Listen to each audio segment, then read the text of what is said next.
The defense, man, stood on its head. That's a hockey term about goalies, but they played really, really well. The yardage might not say it, but they played really, really well. We're going to talk about them coming up next on Locked On Sooners.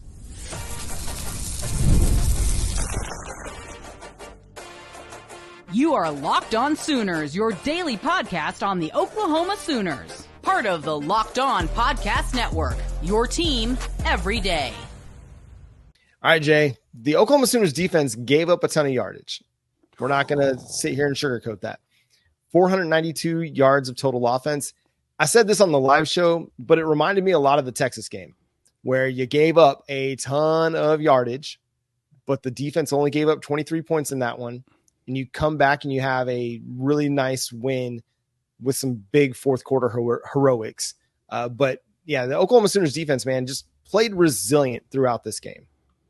I mean, if you really look at it, Auburn gets like 400 yards all the time. The only team that couldn't get the yards on was Cal, and that was because they kept turning the ball over, which I was hoping we'd get to that point, but, you know, things didn't work out in that capacity in the turnover world like we wanted. We got the one that mattered the most. But no, the defense, to me, did a good job of anticipating some of the bigger stuff. Right now, we did give up 2 really big plays, in which our defense is very susceptible to deep and big plays, mainly because I feel like we have a little bit of too much confidence at the corner spot. Sometimes the guys think that I ain't got to really give enough too much space to this dude. I can muscle him around, and we also get our eyes caught in the backfield sometimes, which that is the Hugh Freeze setup, right? Hugh wants you to catch you with a lot of misdirection with his offense. That's why he gets a lot of yards in general. He got like 430 against Arkansas.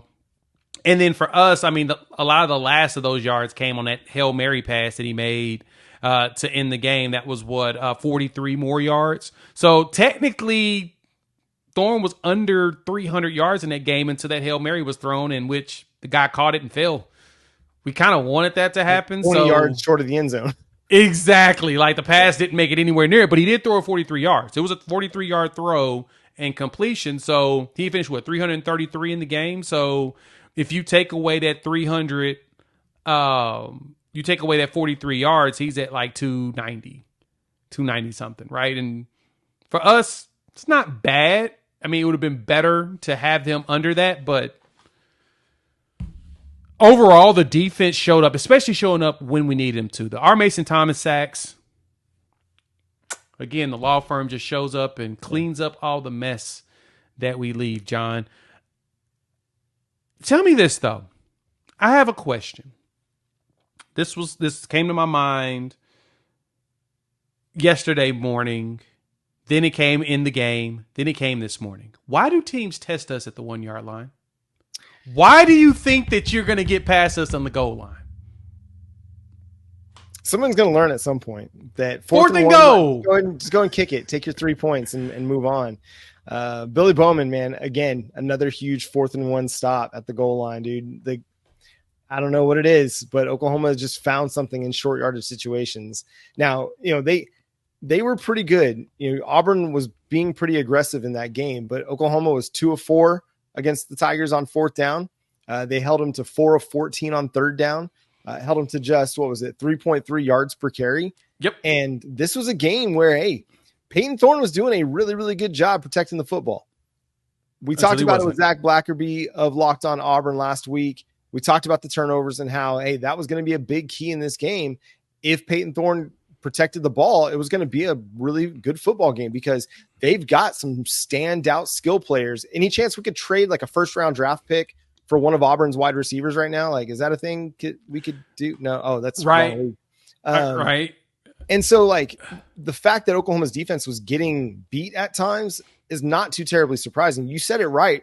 Trusting the cornerbacks on an island a little bit too much for my liking when you don't have Travis Hunter out there right now. You don't have even a Damani Jackson from Alabama out there, somebody who is a legit lockdown corner. You've got some work to do still. Those guys are good.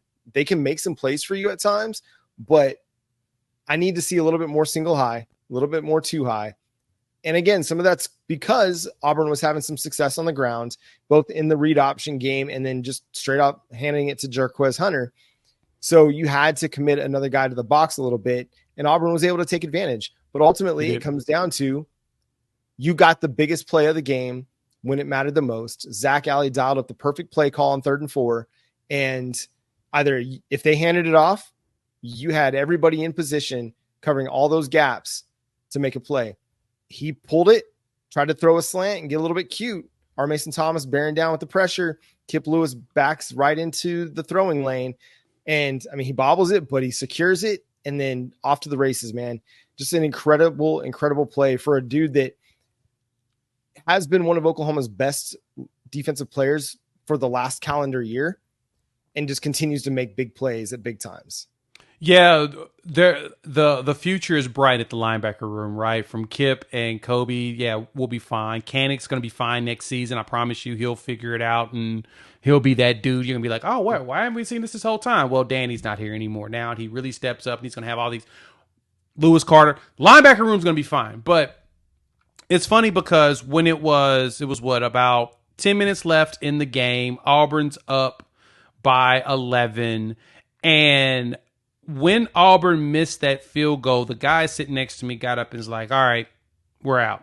I'm like, y'all are up. He's like, we're about to lose this game. I'm like, wait, well, he's like, no, I've seen this movie.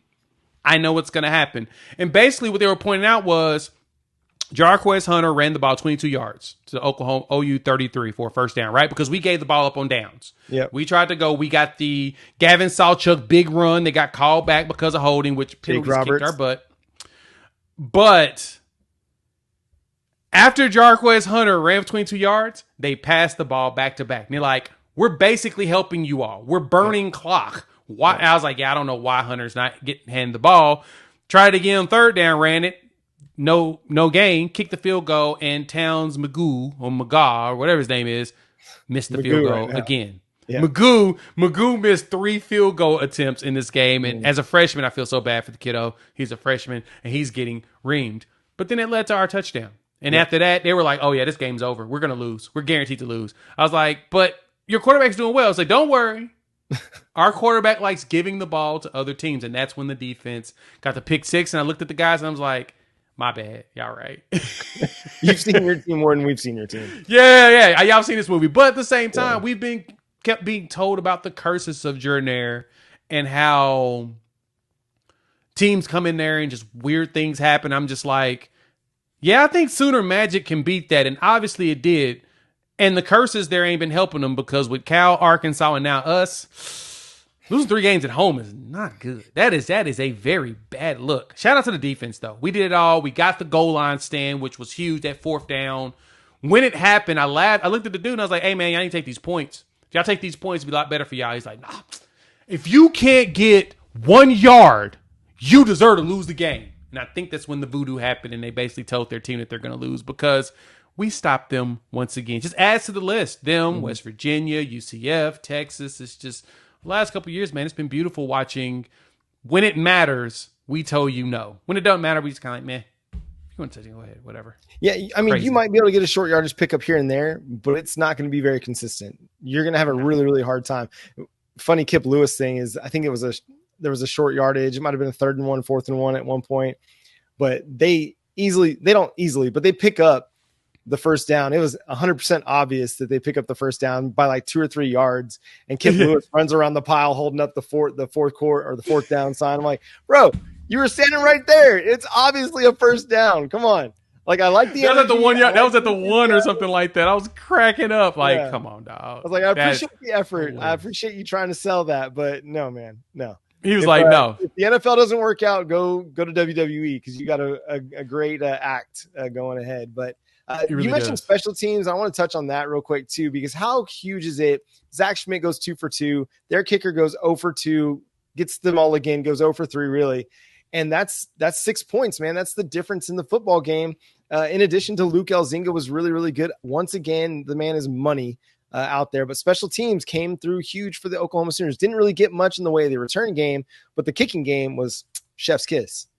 Shout out to Elzinger as well as Schmidt. Yeah, we were concerned because Keltner was out. I think he had appendicitis, and so he was out for the game. And then we're like, okay, we got to go back to Zach Schmidt. And everybody knows his name because of the misses from last year.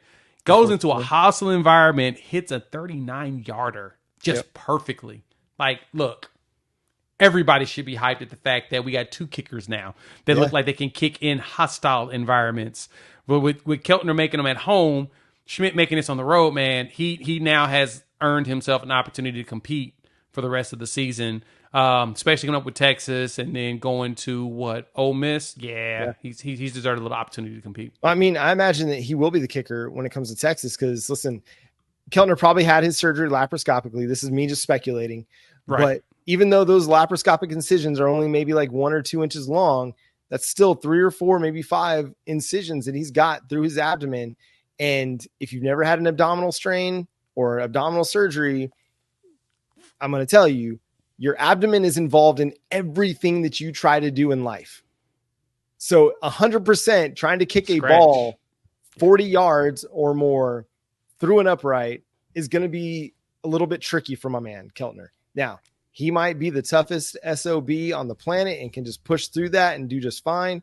I'm just going to sit here and say, I'm not going to have any expectations that he's going to be back for Red River rivalry. So, but Zach Schmidt, he gave us the confidence that we need at the kicking position to know it's going to be okay. The dude came through in clutch situations. And again, special teams winning that phase, it mattered a great deal in this game. And that's going to do it for today's episode of Locked On Sooners. Thanks so much for tuning in, being a part of the show. Subscribe to the show wherever you get your podcasts. We're free and available on all podcast platforms and on YouTube. So hit that subscribe button and that notification bell over there as well. Follow Jay at Unfair Sports. Go check out his channel at Unfair Sports on YouTube.